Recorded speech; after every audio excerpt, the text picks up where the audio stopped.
오늘 제목은 영어 제목입니다. 영어 제목으로 It is time to stand up 이란 제목으로 말씀을 같이 나누기를 원합니다. 오늘 소제목이 있는데요. 성도는 어떤 상황에서도 어떻게 해야 되는가? 오늘 사도 바울의 삶을 통해서 두 가지를 우리가 함께 같이 보기를 원합니다. 지금 전 세계적으로 인종차별에 대한 시위가 확산돼 가고 있습니다.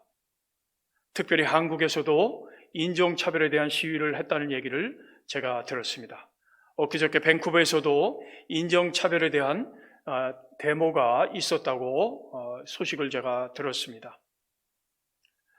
한 가지 안타까운 것은 이런 시위가 일어나면서 곳곳에 폭력과 약탈이 벌어지면서 원래 시위가 의도한 그 의도가 변색되지 않는가, 퇴색되지 않는가, 그런 걱정이 있습니다. 특별히 이 약탈을 일삼는 사람들이 이 시기를 틈타서 상점을 부수고 들어가서 그 안에 물건들을 약탈을 하고 큰 디팔먼트 스토어를 화재를 일으키고, 이런 모습들은 원래 의도에서 많이 벗어나 있다고 생각을 합니다. 이런 것들을 피하면은 참 지금 인종차별에 대한 시위가 전 세계적으로 퍼져 있는 것은 굉장히 고무적이고 꼭 필요하다고 보고 있습니다. 우리는 사실 이것이 얼마나 심각한 것인지 잘 모릅니다. 저의 나이도 사실은 그 부분에 대해서 이해하기가 쉽지 않습니다. 제가 1985년에 미국으로 이민을 가서 그 당시에는 벌써 이런 것들이 많이 수그러져 있는 그런 상황이었습니다. 그러나 불과 30년 전에 1955년에 미국의 상황을 보면 왜 이분들이 목숨을 걸고 인종차별에 대한 시위를 하는가, 우리는 좀 이해할 수 있습니다. 그 당시에 이 인종차별이 얼마나 심각했냐면요, 만약에 어떤 도시에서 범죄 사건이 벌어지면 일단 주목하는 대상이 흑인들이었습니다. 일단 그 사람들을 잡아들이고, 그리고 나서 여러 가지 인베스티게이션을 하고 아니면 또 풀어주고 하는 그런 차별이 굉장히 심했다고 합니다. 특별히 알라바마 주에서 14살짜리 소녀가 어떤 백인 여성과의 이 다툼으로 인해서, 이 소녀가 크게 잘못한 것도 없는데 이 소녀를 백인들이 데려다가 린치를 하고 그리고 살해한 그런 사건들이 비일비재하게 곳곳에서 벌어지고 있었습니다.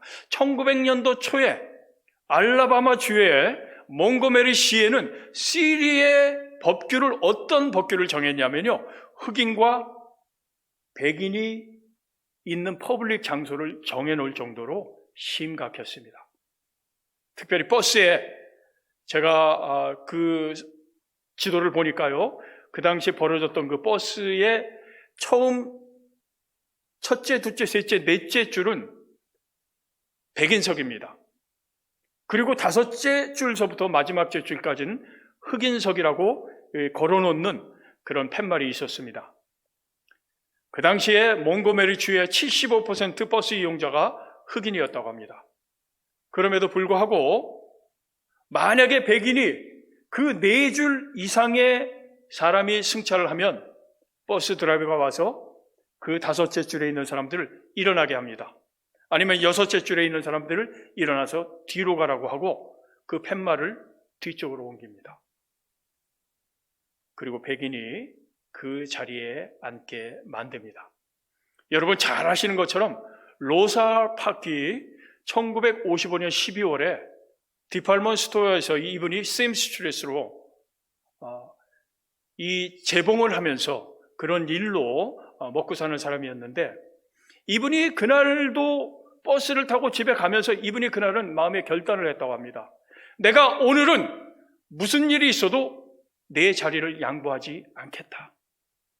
언제까지 우리가 이렇게 인권을 유린당하고 살아야 되는가? 42살의 여성 로사 팍, 사진이 올라오나요? 참 아름다운 여성이더라고요. 저분이 오래 사셨는데요, 나중에 대통령상까지 받은 프리전스 메달까지 받은 그런 Mother of Civil Rights Movement의 아주 한 획을 그은 분이 바로 저 로사 파크입니다. 그날도 버스를 탔는데 5째 줄에 탔습니다. 그런데 평상시에는 그렇게 백인들이 많이 안 타는데 그날 몇 정거장 안 가서 백인 2-3명이 더 탔대요. 그러자 버스 드라이버가 백인인데 차를 세워놓고 뒤로 와서 5째 줄, 6째 줄에 있는 흑인들을 일어나세요. 당신들은 뒤로 가주시기 바랍니다. 그렇게 얘기를 했는데 사람들이 일어나지 않았대요. 그래서 다시 한번 명령을 했대요. 지금 당장 일어나서 뒤로 가세요. 할 수 없이 흑인 남성 3명이 일어나서 뒷자리로 갔고 이 로사 파크한테도 일어나라고 명령했는데 이분이 결단을 하고 난 오늘 일어나지 않는다. 일어나지 않았습니다. 버스 드라이버가 폴리스를 불렀고 여러분 한번 상상을 한번 해보세요. 폴리스가 와서 이 로사 파크를 체포했습니다. 강제로 내리게 하고 체포하고 폴리스 스테이션으로 그를 데려갔습니다.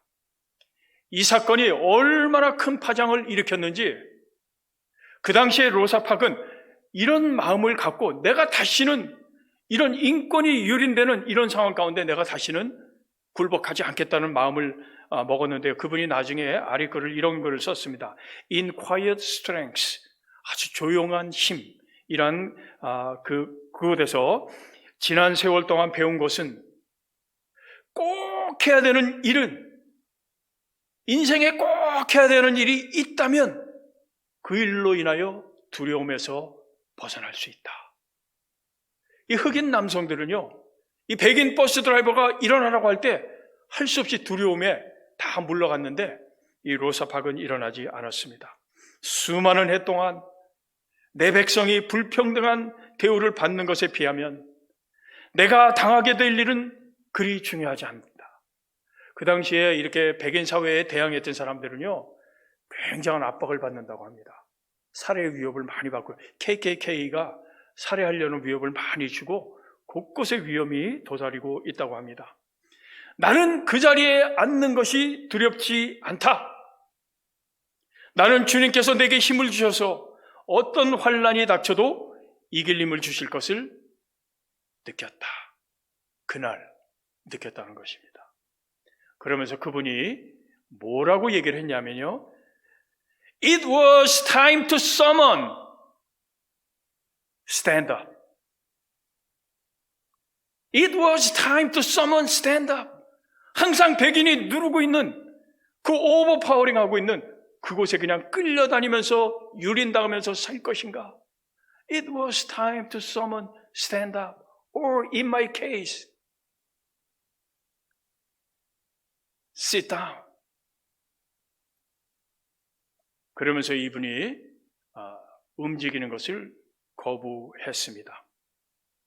이 사건이 굉장한 영향력을 미치게 됐는데요. 1955년에 그 당시에 이 사건을 접한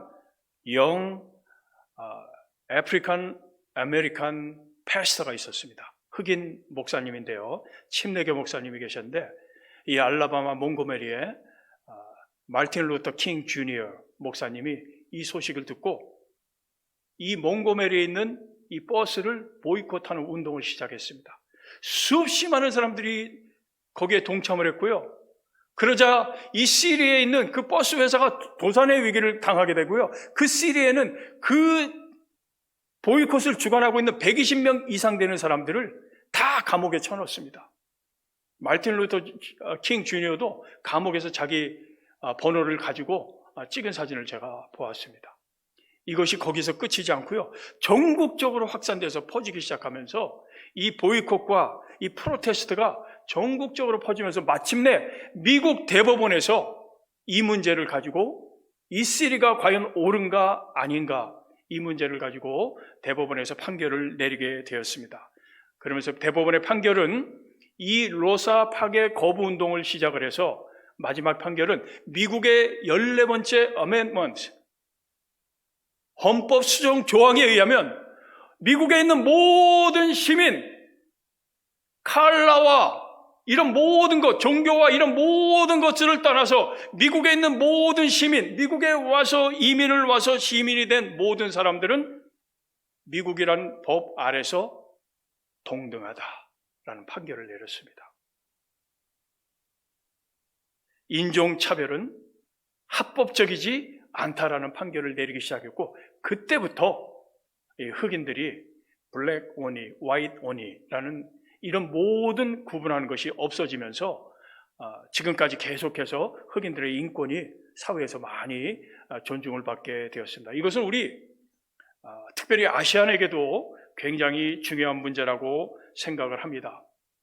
그러나 현재 계속해서 이런 분명한 사인은 없어졌지만 아직도 세상 가운데는 백인들의 생각 가운데는 자신들의 머릿속에 그어져 있는 인종에 대한 편견이 있는 것을 우리는 알 수 있습니다. 로사 팍은 참으로 위대한 사람입니다. 이 일로 인해서 이 여성은 노벨 평화상을 받기도 하고 정말 이 시빌 라이트 무브먼트의 어머니라고 부를 정도로 굉장히 위대한 일을 행한 것을 우리는 알 수 있습니다. 만약에 내가 나의 두려움을 이기고도 꼭 해야 되는 그 일이 있다면 그것은 무엇인가?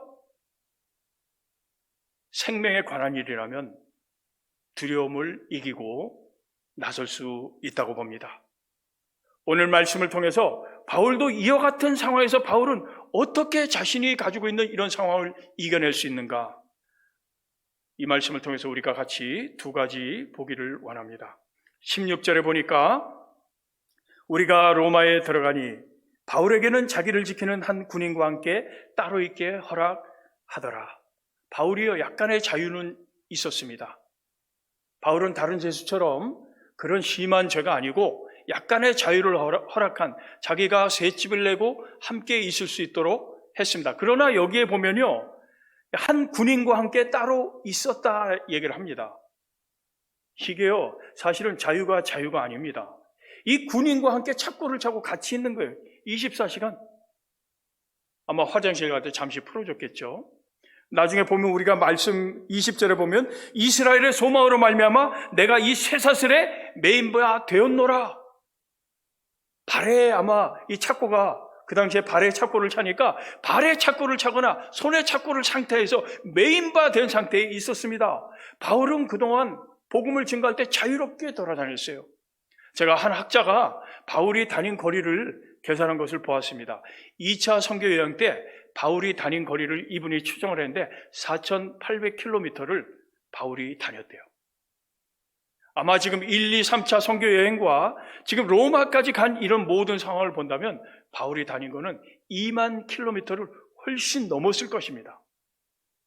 목사님 2만 킬로미터 멀긴 하지만 별거 아니지 않습니까? 이렇게 생각할 수도 있습니다. 오늘날은 비행기를 타고 지구 반대편까지 왔다 갔다 하는 상황에서 2만 킬로미터가 아니라고 볼 수 있지만 그 당시 2000년 전입니다.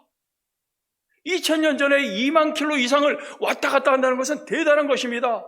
바울은 자유롭게 가는 곳마다 복음을 증거하고 하나님의 나라를 가르쳤습니다. 그런데 오늘 말씀해 보니까 그런 바울의 상황이 완전히 바뀌었습니다. 한 군인과 함께 따로 있게 허락하더라. 이 사람들이 순번을 정해서 계속해서 바울과 함께 쇠사슬의 착고에 매인 상태에 바울과 함께 있는 이런 상황이 오늘 말씀 가운데 있습니다. 바울은 그동안은 자유스럽게 복음을 증거했지만 이제는 자유가 완전히 없어진 상황 가운데 있습니다. 그렇다면 바울은 어떤 생각을 하겠습니까? 하나님께서 이제 나를 이렇게 격리된 상황 가운데 주셨으니 여기까지인가 보네. 내가 할 수 있는 것은 더 이상 아무것도 없어. 나는 여기까지야. 내가 다른 사람을 찾아가서 만날 수도 없고 다른 교회에 가서 내가 교회를 위해서 말씀을 증거할 수도 없고 이젠 할 수 없잖아. 바울이 포기했습니까? 바울은 포기하지 않았습니다. 바울은 선교 전략을 바꿉니다. 세 가지로 선교 전략을 바꾸는데 오늘 말씀에 두 가지가 있고 우리가 다른 서신을 통해서 한 가지를 유추해 볼 수 있습니다. 바울은 그 2년 동안 갇혀 있는 가운데 바울은 포기하지 않았습니다. 너무나 잘 알다시피 바울은 그 기간 동안에 교회를 세우는 일을 계속했습니다. 어떻게?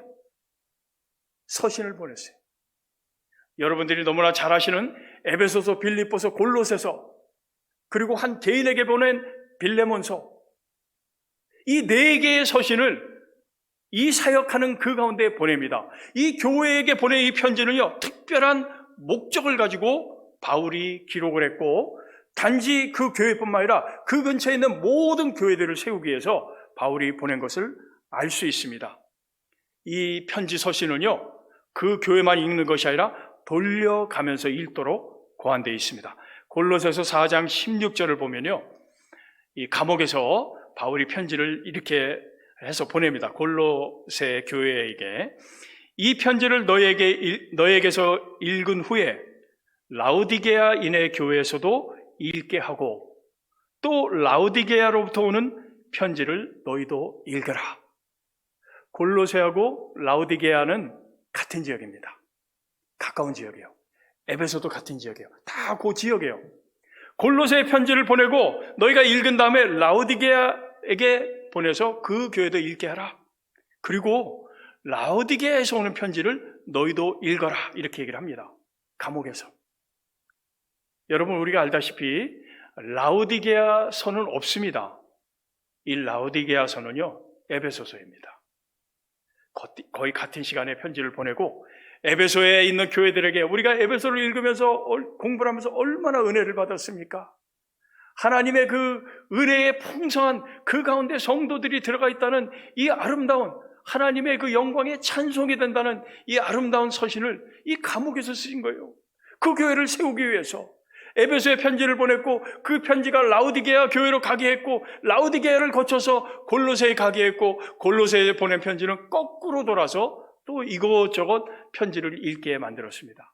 대부분 학자들은 아는 것이지만 그 당시에 서신이 전해지면 거기에서 서신을 읽고 대피를 합니다. 카피본을 만들어서 교회에게 보내게 돼 있습니다. 이런 것을 볼 때 사도 바울은 그 감옥에 있는 상황 가운데서도 그 선교 전략을 바꿨는데, 교회를 세우는 일에 더 열심을 내서 정말 위대한 성령의 역사하심으로 위대한 서신을 남기는 그런 아름다운 일이 이 감옥에서 꽃을 피우게 된 것입니다. 그 다음에 사도 바울은요, 전략을 바꿉니다. 내가 이제 찾아갈 수 없으니까 사람들을 오게 합니다. 오늘 17절 말씀해 보니까 사흘 후에, 참 바울을 보면 대단한 분이에요. 이제 로마의 감옥에 가서 지금 자리도 잡은 지 얼마 되지 않았는데 사흘 후에 3일 뒤에 바울이 유대인 중 높은 사람들을 청하여 자기가 갈 수 없으니까 사람들을 오게 합니다. 유대인들 중에 높은 지도자인 사람들을 모두 다 오게 합니다. 바울의 선교 전략은 찾아가는 전략에서 오게 만드는 전략으로 바꿉니다. 30절을 우리가 오늘 읽지 않았지만 다음 주에 볼 텐데, 30절에 보니까 바울이 온 이태를 자기 셋집에 머물면서 자기에게 오는 사람을 다 영접하고 포기하지 않는 사람. 바울은 어떻게 이런 생각을 했을까? 내가 감옥에 있고 내가 늘 착고에 묶여있고 쇠사슬에 묶여있는 이 상황이라면 내가 할 수 있는 게 뭐가 있겠어? 그저 성도들이 나를 위해서 기도하는 거에 내가 너무 감사해. 하나님, 제 사역은 여기까지인가 봅니다. 그렇게 생각했을 텐데 바울은 교회를 세우는 일을 쉬지 않고 있었고요, 교회를 위해서 기도하는 일을 쉬지 않았습니다. 그리고 자기에게 사람들을 나오게 만듭니다. 우리 교회가 참 많이 배울 점이 여기에 있지 않나 생각을 합니다. 그리고 놀라운 일이 벌어지는데요, 자기와 함께 있는 이 군인들, 자기를 지키는 이 군인들을 그냥 놔두지 않습니다. 오늘 이 16절의 말씀에 보면 자기를 지키는 한 군인과 함께 따로 있게 허락하더라.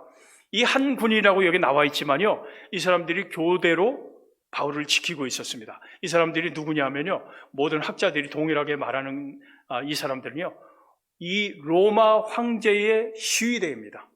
직속 부대예요. 바울이 죄수가 아니었다면 바울의 신분으로 도저히 만날 수 없는 사람들입니다. 제가 어떻게 청와대에 있는 이 경호원들을 만나겠습니까? 그 근처를 아무리 왔다 갔다 해도 그분들과 만나서 대화하기는 쉽지 않을 것입니다. 그런데 이 사람들이 자기 옆에 있는데 24시간 자기하고 붙어 있으니까 바울이 어떻게 하겠어요? 이분들에게 복음을 증거하겠죠. 계속해서 복음을 증거하고 신실한 바울의 모습을 보면서 이분들이 크게 감동을 받았을 것입니다. 사람들이 변하기 시작해요. 바울의 서신을 통해서 이분들이 얼마나 변화됐는지 우리는 볼 수 있습니다.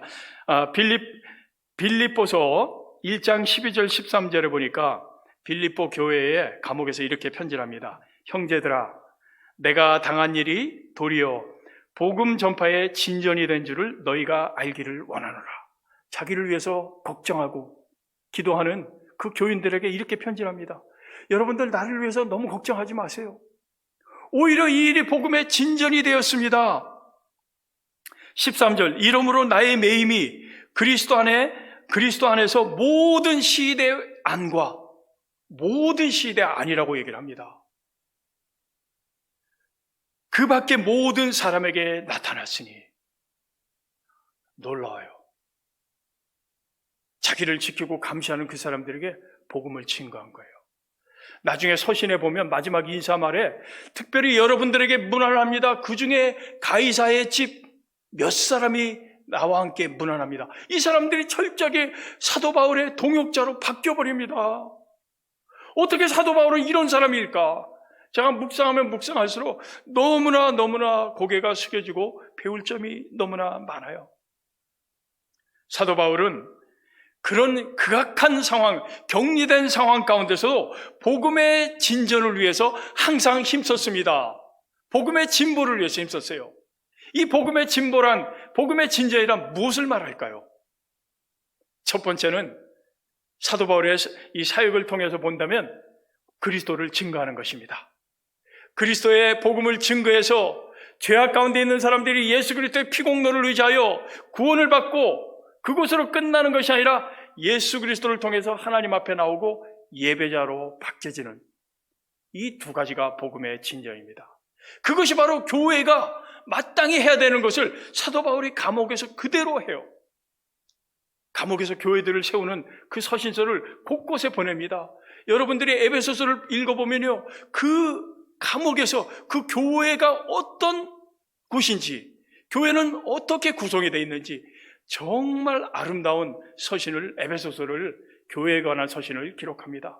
교회에 많은 지체가 있는데 이 지체가 다 다양한 방법으로 하나님께서 은사를 주셨고 이 모든 지체들이 서로 다른 일을 하는 것 같지만 함께 모여서 하나님의 전으로 세워져 간다.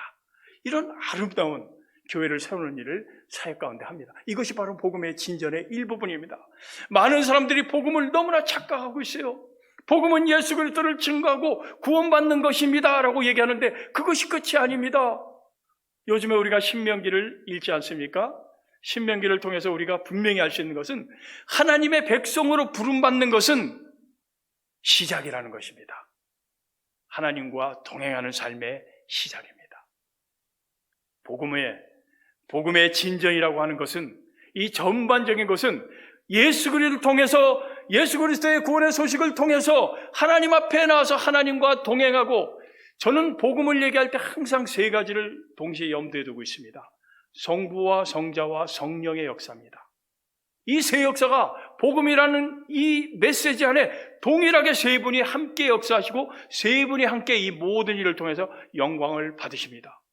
아들 그리스도는 십자가에 달려 죽으심으로 우리 죄악 가운데 죽어야 죽음 가운데 있는 그 영혼들이 그리스도의 복음으로 말미암아 구원을 얻게 하시고, 그 순간에 성령께서 우리 가운데 임하셔서 인드웰링, 신자의 삶 가운데 우리 가운데 내주여 하시고 우리와 함께 하나님께서 동행하시는 놀라운 신분의 변화와 역사가, 동행하심이 그 순간 신자의 삶 가운데 이루어지는 것입니다.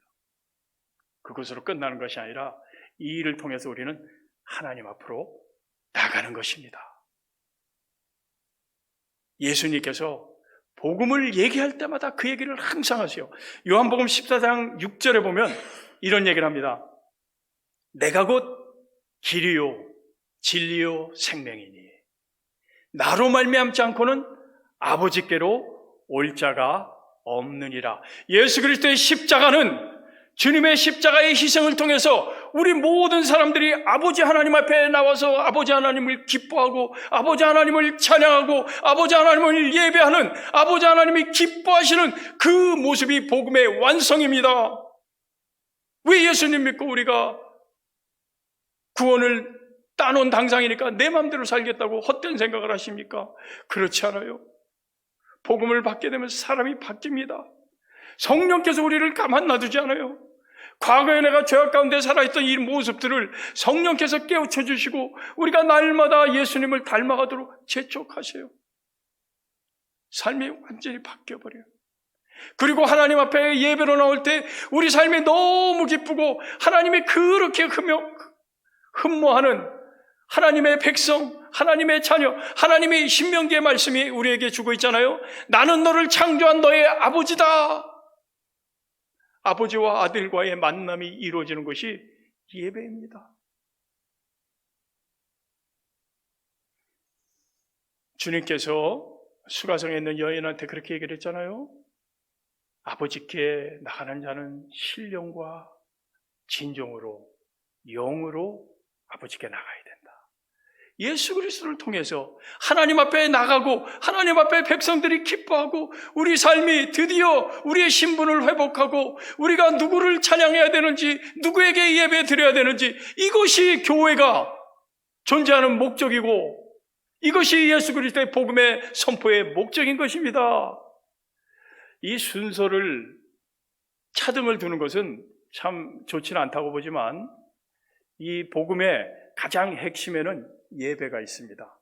하나님과의 만남이 있습니다. 그리고 만약에 차등을 둔다면 그리스도의 복음이 그 일을 가능케 만듭니다. 사랑하는 성도 여러분, 주님 앞에 나올 때마다 우리는 감격해야 돼요. 기뻐해야 돼요. 우리가 주님을 만날 때마다 감격하고 기뻐하고 성령의 역사하심으로 우리가 주님 앞에 날마다 예배를 사모하는 이 자리가 바로 교회가 존재하는 목적입니다. 어떤 장로님이 전도에 대해서 클리어하게 이런 메시지를 올린 것을 제가 읽고 참 감동을 하고 동감을 했습니다. 이분이 전도에 대해서 많은 분들이 착각을 하고 있다라고 이렇게 표현을 했습니다. 전도는 무조건 예수 그리스도를 증거를 하고 그분이 예수님을 믿을 수 있도록 입으로 증거하는 것이 꼭 전도다. 그 외의 것은 전도가 아니다라는 착각을 하고 있는데 그렇지 않다. 전도는 잃어버린 영혼이 세상에서 낙심 가운데, 죄악 가운데 어디를 가야 될지 모르는 가운데 있는 그 영혼을 교회로 데리고 오는 것이다 라고 표현을 했습니다. 교회 안에서 예수 그리스도를 만나게 하고 그리스도의 복음을 듣게 하고 이분이 하나님 앞에 나와서 예배드리게 하는 그것이 바로 전도다. 제가 박수를 쳤습니다. 사랑하는 성도님들이 행하는 이 모든 일들이 결코 전도와 무관하지 않습니다. 오늘 1부 예배도 그렇고 2부 예배도 보니까요, 우리 사랑하는 형제들이 또 자매님들이 방역을 위해서 곳곳에 애를 쓰고 그 방역 케미칼들을 인체에 해롭지 않다고 합니다. 그걸 뿌리고 소독을 하고 또 템퍼러처를 재고 하는 이 모든 일을 하고 있더라고요. 이것은 아무것도 상관이 없는 일입니까? 그렇지 않습니다. 우리가 그 전에 함께 모여서 식사를 나누고 섬기고 어떤 분은 청소를 하고 아무것도 아닌 일입니까? 그렇지 않습니다. 한 영혼이 교회에 들어와서 예수님을 만나고 또 하나님을 올바로 예배드릴 수 있는 그 삶이 매일 삶 가운데 나간다면 그것이 모든 전도의 과정인 것입니다. 전도를 너무 간단하게 생각하면 안 됩니다. 그냥 예수님을 믿고 이제 당신은 당신대로 살아가, 이게 아니라는 것입니다. 그분이 교회에 와서 하나님 앞에 예배로 나오고 하나님과 함께 동행하는 삶을 살게 하는 것이 바로 전도의 마지막 완성이라는 것입니다.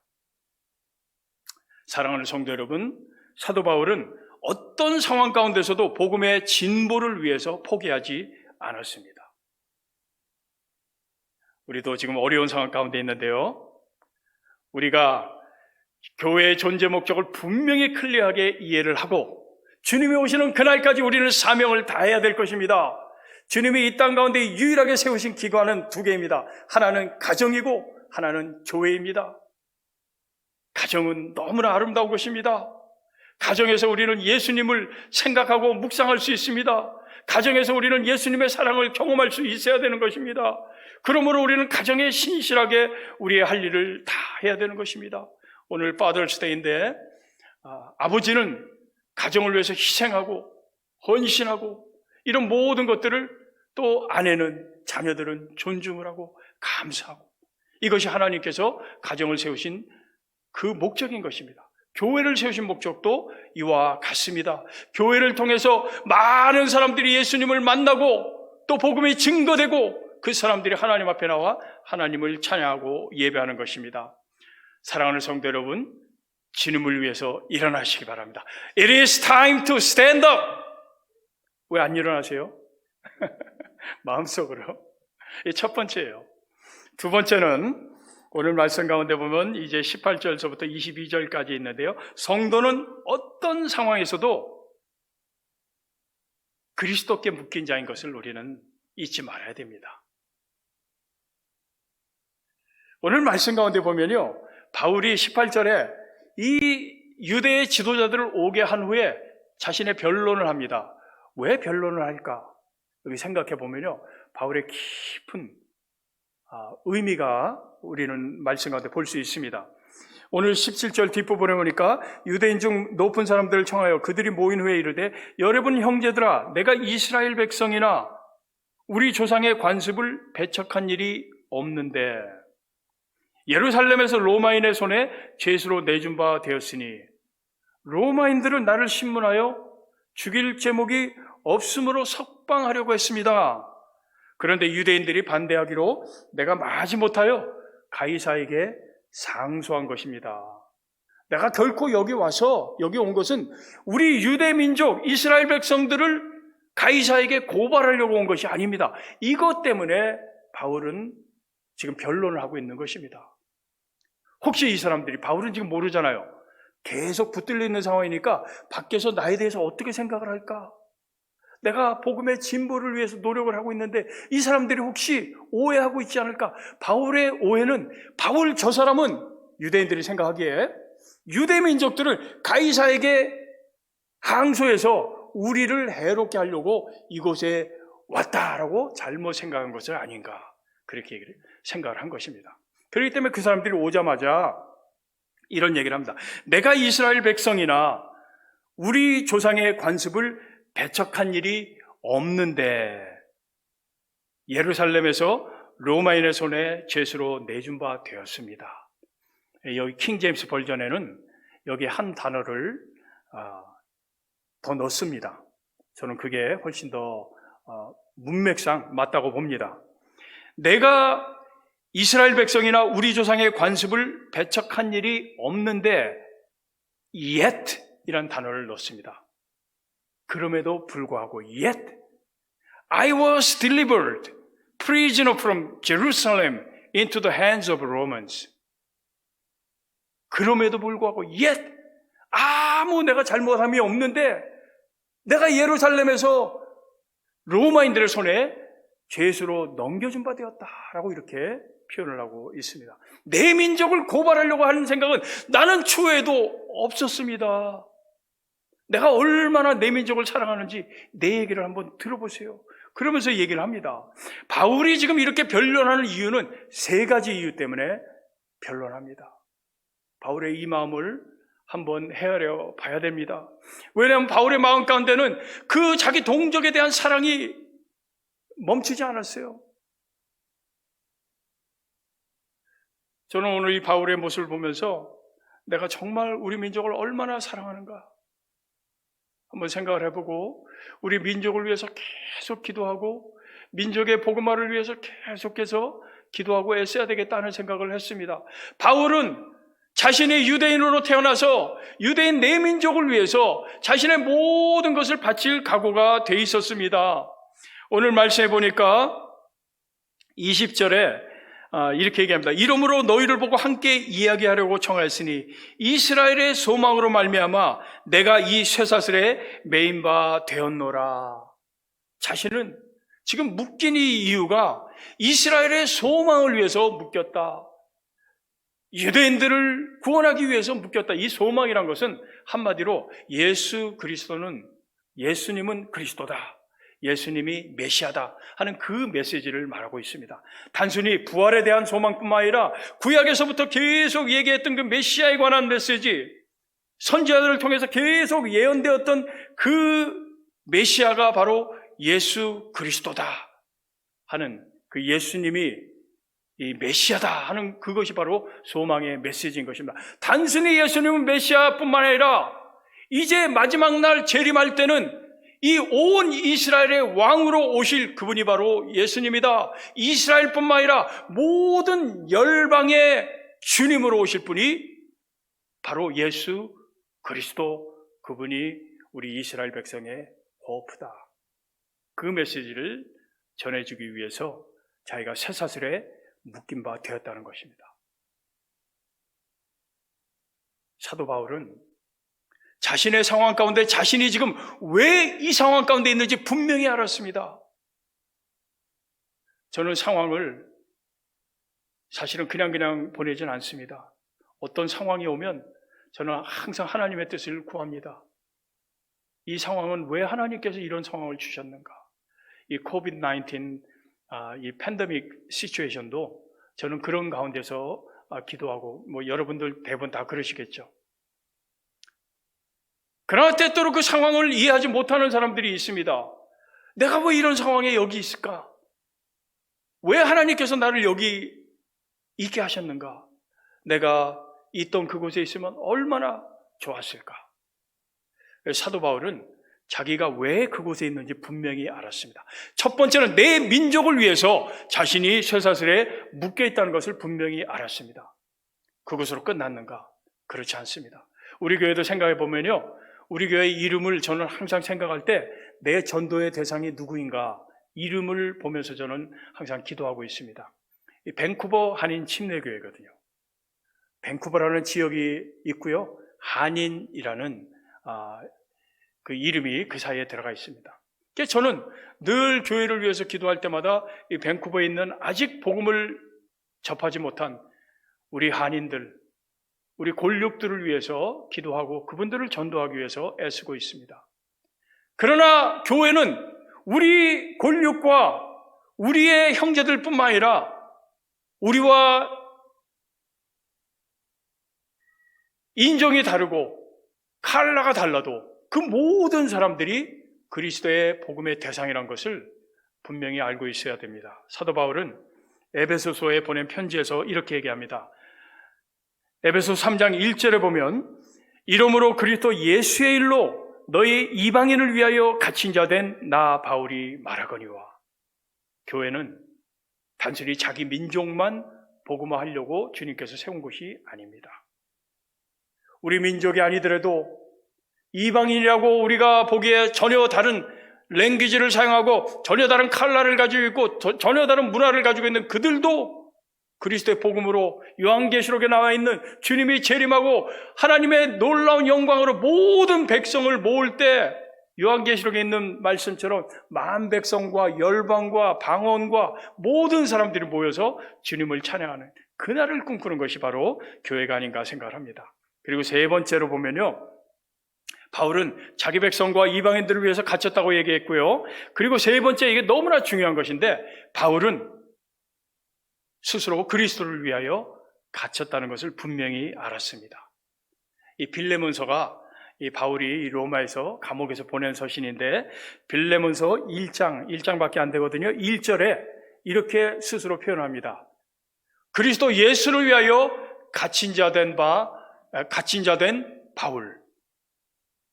사랑하는 성도 여러분, 이것을 깨닫게 되면요, 우리가 어떤 어려움에도 그리스도 예수를 위해서 이겨나갈 수 있습니다.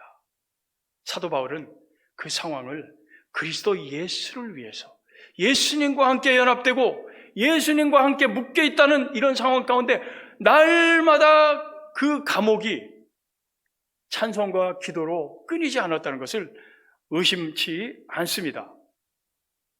2018년에 알라바마 주에서 이런 일이 벌어졌습니다. 여기도 알라바마인데요. 이 알라바마의 한 패밀리가 2005년에 뉴올리언즈에서 살던 그 흑인 패밀리가 그곳으로 이사 갔습니다. 2005년에 뉴올리언즈에 뭐가 왔었냐면요, 카츄리나가 왔었습니다. 그때 저도 미국에 있었는데 이 카츄리나로 인해서 뉴올리언즈에 있는 많은 사람들이 각주로 다 흩어져 버렸어요. 텍사스로 이사 온 사람들도 많고요. 이분은 미시시피를 지나서 알라바마주까지 이사 온 패밀리에 월터 카라는 학생이 하나 있었습니다. 칼리지 학생인데요. 집을 그 카츄리나로 다 잃고 어렵게 알라바마에서 살아가고 있는 때에 대학을 다니면서 이 아르바이트를 구하려고 백방으로 수소문을 하는데 아르바이트 자리를 구할 수 없었대요. 그래서 월터 카가 이제 여러 군데에 이력서를 냈는데 한 군데서 연락이 왔답니다. 그 회사는 벨홉이라는 이삿짐 나르는 그런 회사입니다. 제가 알아보니까 이 체인이 전국적으로 퍼져 있고 굉장히 큰 회사였습니다. 이 벨홉 컴퍼니에서 월터, 우리가 자네를 취직시켜 줄 테니까 내일부터 당장 일을 나오도록 하게라고 연락을 했다고 합니다. 이 월터 카가 젊은 이 학생이, 흑인 학생이 너무 기뻐가지고 거기가 어딥니까? 내일 이제 그 회사에서 연락 오기를 32km, 자기 집에서 32km 떨어진 그 집이 내일 이사를 가니까 아침 7시 반까지 그 집에 나와서 이삿짐을 싸고 날르는 일을 시작하면 된다고 연락이 왔습니다. 이 월터가 이 학생이 너무나 기뻐가지고 내일부터 내가 일을 할 수 있다는 그 기쁨에 너무나 기뻐서 그날 저녁에 이제 차를 아침에 타고 가야 되니까 시동을 딱 걸는데 시동이 안 걸렸답니다. 이 차가 고장이 난 거예요, 그날 저녁에. 너무나 안타까워가지고 그 차를 막 고치려고 노력을 했는데 밤새도록 해도 차를 고칠 수 없으니까 이 월터가 그날 밤 11시 58분쯤에 결정을 내렸습니다. 도저히 안 되겠다. 32km 떨어졌는데 걸어서 가야 되겠다. 밤 12시 다 돼가지고요. 월터가 걷기를 시작을 합니다. 32km 떨어진 그곳을 걸어가기로 결정을 하고 갑니다. 그리고 나서 새벽 4시에 한참을 걷다가 잠시 쉬어가려고 쉬는 가운데 폴리스카 하나가 월터 앞으로 섰습니다. 미국에는 사실 새벽에 흑인들이 이렇게 앉아있거나 그러면은 폴리스들이 씁니다. 수고는 일단은 안 좋은 눈으로 바라보게 됩니다. 폴리스가 차를 딱 세우고 월터한테 너 여기서 뭐 하고 있냐? Son, what are you doing here? 너 여기서 뭐 하고 있냐? 그랬더니 월터가 벌떡 일어나서 자기 상황을 다 얘기합니다. 내가 지금 어렵게 짭을 구해가지고 지금 32km 떨어진 클라이언트 집으로 가고 있는데 내가 차가 고장이 나가지고 할 수 없이 밤 12시부터 걸어가고 있습니다. 그 얘기 들은 폴리스가요, 이 월터한테 막 감동을 받았나 봐요. 월터 보고 차에 타라고 얘기를 하고 월터를 데리고 간 곳이 아침 식사를 하는 그 브렉퍼스트 집에 가가지고 월터한테 식사를 사줬습니다. 그리고 나서 걱정하지 말고 밥 많이 먹고 내가 여기서부터 그 집까지 태워줄 테니까 걱정하지 마라. 그리고 그 기쁜 마음으로 밥을 다 먹고 나니까 그 집까지 태워줬는데 6시 반이었답니다. 이 집의 그 주인이 누구냐면요, 제니 레미라는 이 백인 여성이 살고 있는 패밀리입니다. 이 가족들이 그날 아침 일찍 일어나가지고 짐을 싸고 이삿짐 센터에서 온다고 그러니까 짐을 정리하고 막 하고 있는데 폴리스 차가 한다가 자기 집 앞으로 오는 거예요. 깜짝 놀래가지고 앞으로 나갔더니 폴리스 차에서 폴리스와 함께 흑인 청년 하나가 딱 내리게 됐습니다. 그 얘기를 이 폴리스가 다 해준 거예요.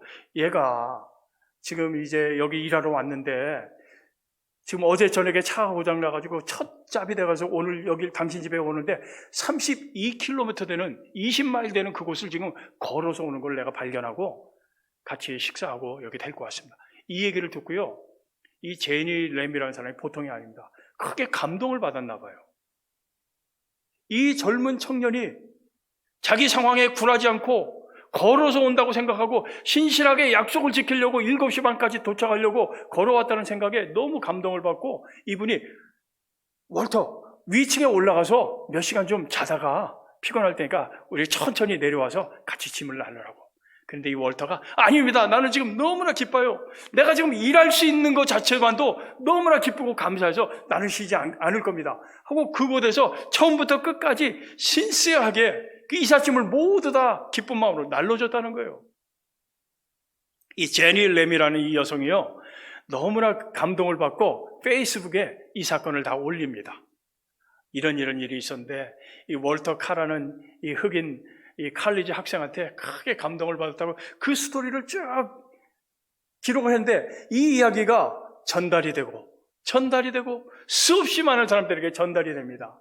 이 제니 레미는 이 월터 카를 위해서 한 2,000불 정도 펀드레이징을 하기 위해서 시작을 했는데 돈이 9만 불이 모입니다. 그래서 이 9만 불을 월터 카한테 장학금으로 줘요. 이 월터 카가 너무나 감격을 해가지고 2만 5천 불을 뚝 잘라서 자기가 다녔던 그 고등학교, 그 학교 스쿨 디스트릭에 다시 도네이션을 합니다. 이 이야기들이 전달이 되면서 감동을 받은 사람이 또 하나 있는데요. 벨하프에 있는 그 회사의 CEO입니다. 젊은 CEO인데 이름이 루크 마클린이라는 이 CEO가 그 이야기를 듣고 이 젊은이는 우리 회사가 추구하는 이 신시하고 이 신실한 이것과 너무나 잘 맞는다 생각을 하고 이 월터 카를 찾아갑니다. 너는 우리를 위해서 계속 일해줬으면 좋겠다. 내가 너의 이야기를 듣고 너무나 크게 감동을 받았다 하면서 자신이 가지고 있던 차 키를 그에게 줍니다. 너 차가 없어서 못 다닌다고 했지? This is yours. 월터카가 너무나 감동을 하고 놀라서 막 울고 그런 그 사진도 있는데요. 이 사건이 ABC 뉴스를 통해서 크게 내셔널와이드 확산되고 알려지게 됩니다. 우리 유튜브 영상을 잠깐 보도록 하겠습니다. Finally tonight here, America Strong, a young man working, going to school. He wants to be a Marine one day. And just listen to what happened to him on the night before his first job. Walter Carr of Homewood, Alabama, was getting ready to start his first day on the job, his first job. But the night before he started with that moving company, his car broke down. So Walter started walking 20 miles to get there, starting at midnight. And he made it to the home he was supposed to pack up, the Lamy family of Pelham, Alabama. It was 2 days later, his boss at Bellhop Moving walked Walter over to a group of cars. One of those cars was about to be his. This is my car. I'd like it to be your car. I really think that, it's in much better hands with you than it is with me. I couldn't think of a better way to part ways with this and put it to better use. Seriously? Yeah. Walter says he hopes his story helps others. And right there, the family at the home he walked to all night long to help move. You've changed all of our lives. Walter, you have no idea how many lives you've changed and inspired. You have no idea. Walter tonight on his way with help from the family he moved and from the boss he moved with his determination. Walter, an example for us all. Thanks for watching here tonight. I'm David Muir. I hope to see you right back here tomorrow. Good night. 월터는 자기가 어떤 사람이 될 줄 몰랐습니다.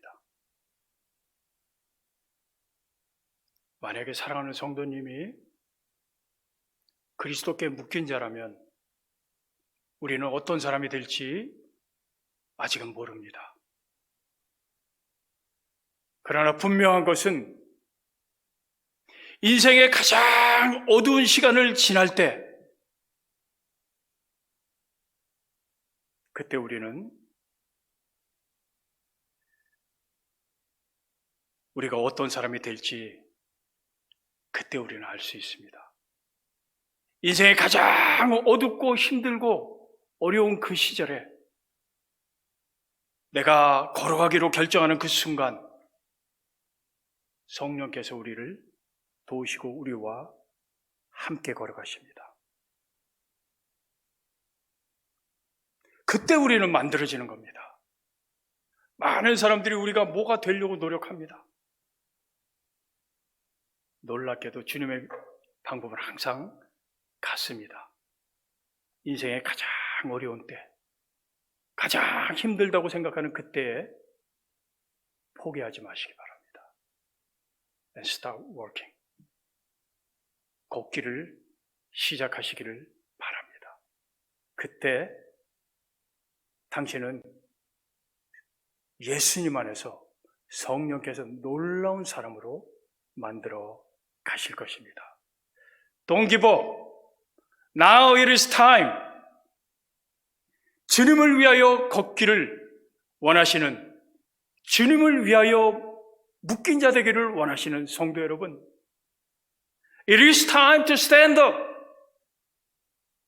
It is time to stand up for Jesus.